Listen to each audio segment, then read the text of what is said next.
अस्सलाम वालेकुम dear students, आप देख रहे हैं MLT MCQs। मैं हूं कामरान।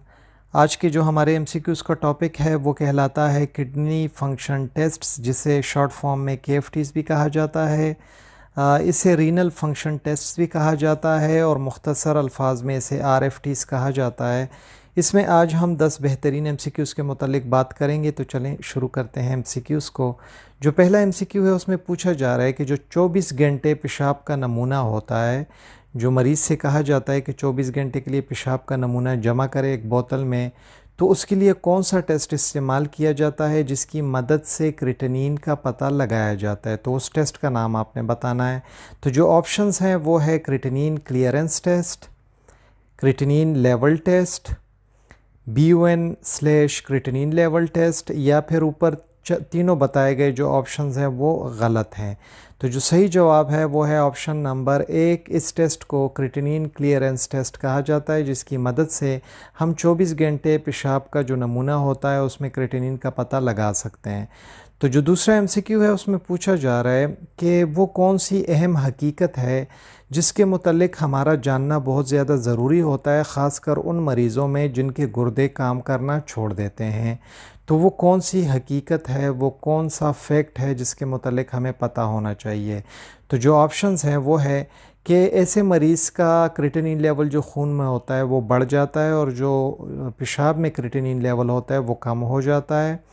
जो खून में मरीज़ का क्रिएटिनिन लेवल होता है वो कम हो जाता है और जो पेशाब में क्रिएटिनिन का लेवल होता है वो बढ़ जाता है। जो खून में क्रिएटिनिन का लेवल होता है वो भी कम हो जाता है और जो पेशाब में क्रिएटिनिन का लेवल होता है वो भी कम हो जाता है। या फिर हमेशा ऐसे शॉर्ट फॉर्म्स, ऐसे मुख्तसर अल्फाज का इस्तेमाल करना चाहिए जिसकी वजह से जो वक्त है उसकी भी बचत हो सके और जो जगह है उसकी बचत भी हो सके चार्ट में। तो जो सही जवाब है वो है ऑप्शन नंबर 1, यानी जो गुर्दों का मरीज़ होता है उसका जो खून का क्रिएटिनिन लेवल होता है वो बढ़ जाता है और जो पेशाब का क्रिएटिनिन लेवल होता है वो कम हो जाता है। तो ये चीज़ आपने याद रखनी है गुर्दे जब काम करना छोड़ देते हैं ऐसे मरीज़ों में। जो तीसरा MCQ है उसमें पूछा जा रहा है कि मरीज़ जो होते हैं तो उनको क्या चीज़ नहीं लेनी चाहिए उस वक्त जब उनका क्रिएटिनिन क्लियरेंस टेस्ट हो रहा होता है। तो ऐसी कौन सी चीज़ है जो कि बिल्कुल भी इस्तेमाल नहीं करनी चाहिए ऐसे मरीज़ों को जिनका क्रिएटिनिन क्लियरेंस टेस्ट हो रहा हो। तो जो ऑप्शंस हैं वो है स्ट्रेनस एक्सरसाइज, यानी बहुत सख्त एक्सरसाइज नहीं करेगा ये पेशेंट, ये गोश्त नहीं खाएगा, ये कॉफ़ी नहीं पिएगा, या तीनों ऊपर बताए गए ऑप्शंस जो हैं वो दुरुस्त हैं। तो जो सही जवाब है वो है ऑप्शन नंबर 4, यानी जो मरीज़ क्रिएटिनिन क्लियरेंस का टेस्ट करता है तो उससे कहा जाता है कि इससे पहले आपने सख्त एक्सरसाइज नहीं करनी, आपने गोश्त नहीं खाना, आपने कॉफ़ी नहीं पीनी और आना है टेस्ट के लिए। जो चौथा MCQ है उसमें पूछा जा रहा है कि क्रिएटिनिन क्या है, क्रिएटिनिन क्या है। तो जो ऑप्शंस हैं वो है कि जब बहुत ज़्यादा सख्त काम किया जाता है जिसमें स्केलेटल मसल्स जो हैं, जो हमारे जिस्म पर होते हैं मसल्स जिसका ताल्लुक़ स्केलेटन के साथ होता है, तो जब वो बहुत सख्त मेहनत करते हैं तो क्रिएटिनिन फॉस्फेट जो होता है वो तब्दील हो जाता है क्रिएटिन में। फिर ये क्रिएटिन जो है इसकी तोड़ पोड़ होती है, मेटाबोलाइज्ड होता है क्रिएटिनिन में, और फिर ये फ़िल्टर हो जाता है जिगर से। दूसरा जो ऑप्शन है उसमें बताया गया है कि जब बहुत ज़्यादा काम करता है, हमारे जो स्केलेटल मसल्स हैं वो बहुत ज़्यादा वर्कआउट करते हैं, बहुत ज़्यादा काम कर जाते हैं, तो जो क्रिएटिन फॉस्फेट है वो तब्दील हो जाता है क्रिएटिन में, फिर उसकी तोड़ पोड़ होती है क्रिएटिनिन में और फिर वो गुर्दों से खारिज हो जाते हैं पेशाब की मदद से हमारे जिस्म से।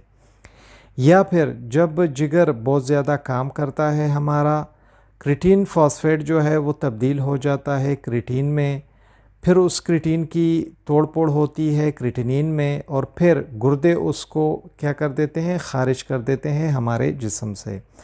या फिर जब हमारा जो लंग्स है, हमारे जो फेफड़े हैं वो बहुत ज़्यादा काम करते हैं, क्रिएटिन फॉस्फेट तब्दील हो जाता है क्रिएटिन में, फिर ये क्रिटीन जो है इसकी तोड़ फोड़ होती है क्रिटिनिन में और फिर हमारे गुर्दे इसको हमारे जिस्म से निकाल देते हैं। तो जो सही जवाब है क्रिटिनिन के लिए कि क्रिटिनिन क्या है वो है ऑप्शन नंबर 2। यानी जब हमारे स्केलेटल मसल्स बहुत ज़्यादा काम करते हैं तो क्रिटीन फॉस्फेट तब्दील हो जाता है क्रिटीन में और ये क्रिटीन की फिर तोड़ फोड़ होती है हमारे जिस्म में और तब्दील हो जाता है क्रिटिनिन में। ये फिर हमारे जिस्म से हमारे गुर्दे जो हैं वो पेशाब की मदद से निकाल देते हैं। जो 5वां MCQ है उसमें पूछा जा रहा है कि जब BUN का टेस्ट किया जाता है, ठीक है, तो ऐसी कौन सी चीज़ का पता लगाया जाता है BUN का टेस्ट करने से पहले? What must be assessed before administering the BUN test? यानी जब आप BUN का टेस्ट करते हो, ब्लड यूरिया नाइट्रोजन का टेस्ट जब आप करते हो तो ऐसी कौन सी चीज़ का पता लगाना ज़रूरी होता है? तो जो ऑप्शंस है वो है मरीज़ के उम्र का पता होना चाहिए, या मरीज़ से ये पूछना चाहिए कि वो डायूरेटिक्स तो इस्तेमाल नहीं कर रहा। डायूरेटिक्स ऐसी दवाइयाँ होती हैं जो कि हाई ब्लड प्रेशर के मरीज़ों में दी जाती हैं जिसकी मदद से जो मरीज़ का पेशाब होता है वो बढ़ जाता है और इसकी मदद से ब्लड प्रेशर को कंट्रोल किया जाता है।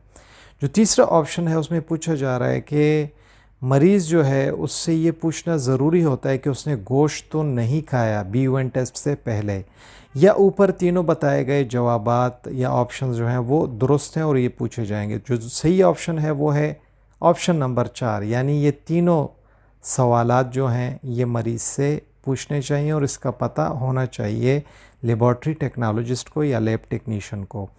जो 6वां MCQ है उसमें पूछा जा रहा है कि BUN टेस्ट जो है इसकी मदद से किस चीज़ का पता लगाया जाता है?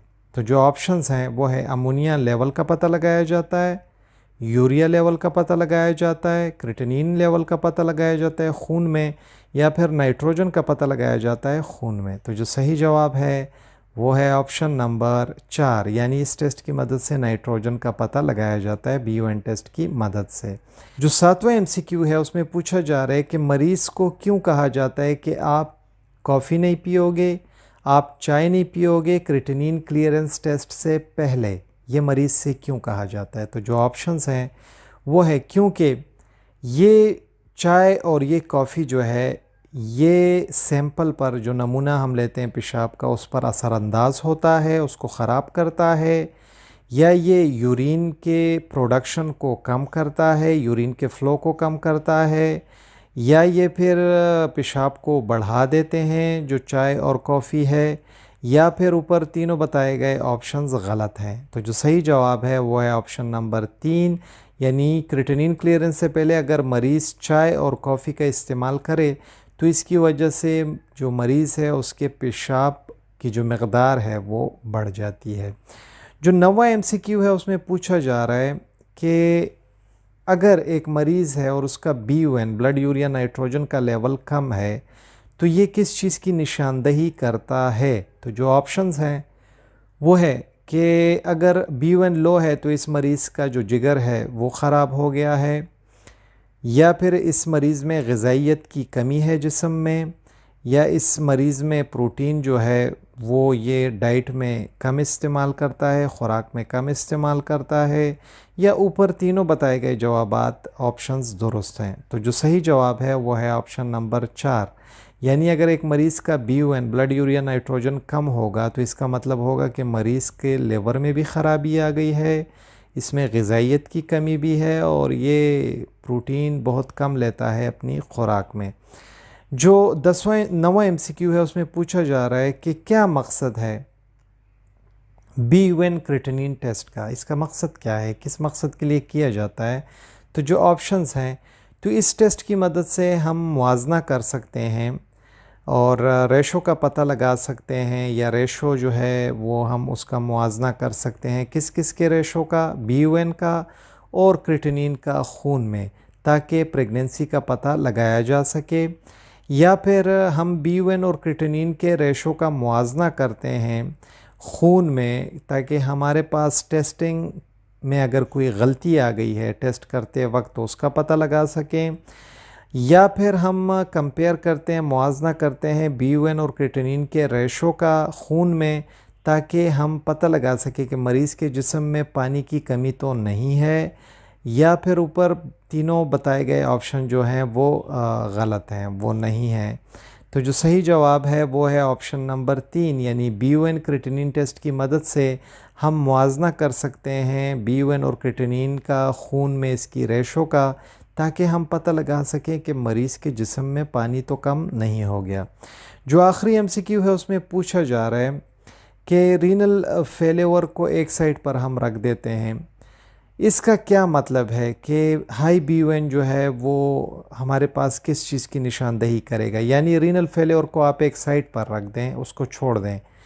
ये बताएं कि हाई BUN जो है वो किस चीज़ की निशानदही करता है। तो जो ऑप्शंस है वो है मरीज़ को शॉक हो गया है, या फिर जो पेशाब का रास्ता है वो बंद है, उसमें रुकावट है, या जो रिस्पायरेटरी ट्रैक्ट है, हमारा जो निज़ाम तनफ़ुस है जिसकी मदद से हम सांस लेते हैं, तो उस नाली में खून रेज़ी हो रही है, खून निकल रहा है, या ऊपर तीनों बताए गए ऑप्शन जो हैं वो दुरुस्त हो सकते हैं। तो जो सही जवाब है वो है ऑल ऑफ द अबव, यानी अगर BUN हाई है मरीज़ का तो इस मरीज़ को शॉक हो सकता है या शॉक हो गया है, इसका जो पेशाब का रास्ता है वो बंद है, या फिर रिस्पायरेटरी ट्रैक्ट में खून निकल रहा है। ठीक है, बहुत ज़्यादा शुक्रिया MLT हब विद कामरान देखने के लिए। उम्मीद है ये वीडियो आप लोगों को पसंद आई हो। आप लोगों की जो सपोर्ट है वो हमें मिलती रहती है, जिसकी बहुत खुशी होती है। इस तरह से हमारी वीडियोस को लाइक करें, सब्सक्राइब करें हमारे चैनल को, अपने दोस्तों के साथ भी इसको शेयर करें, ताकि वो भी अपने एग्ज़ाम्स के लिए तैयारी अच्छे से कर सकें। अपना ढेर सारा ख्याल रखिएगा। अल्लाह हाफ़िज़।